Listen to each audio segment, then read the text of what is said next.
అంబర్పేట డివిజన్లో అలీకిఫ్ చౌరస్తా నుంచి వాటర్ వర్క్స్ గేట్ వరకు నూతనంగా 80 లక్షల వ్యయంతో నిర్మిస్తున్న సీసీ రోడ్ పనులను ఎమ్మెల్యే కాలేరు వెంకటేష్, కార్పొరేటర్ విజయ్ కుమార్ గౌడ్ శంకుస్థాపన చేశారు. ఈ సందర్భంగా పలు కాలనీల్లో పాదయాత్ర నిర్వహించి అక్కడ ఉన్నటువంటి సమస్యలను అడిగి తెలుసుకున్నారు. అధికారులు ఎప్పటికప్పుడు అప్రమత్తంగా ఉండి ప్రజలకు ఎలాంటి ఇబ్బందులు తలెత్తకుండా చర్యలు తీసుకోవాలని కోరారు.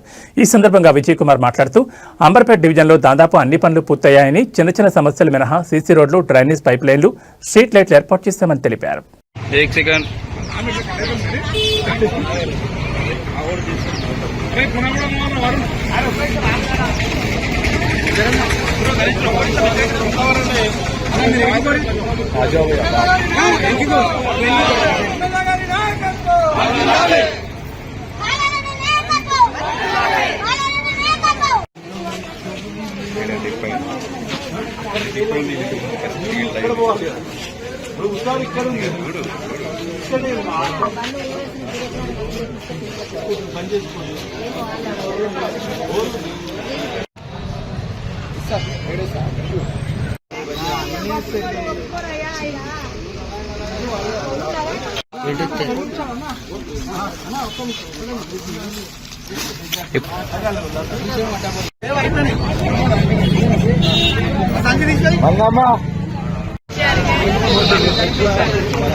ఫోటో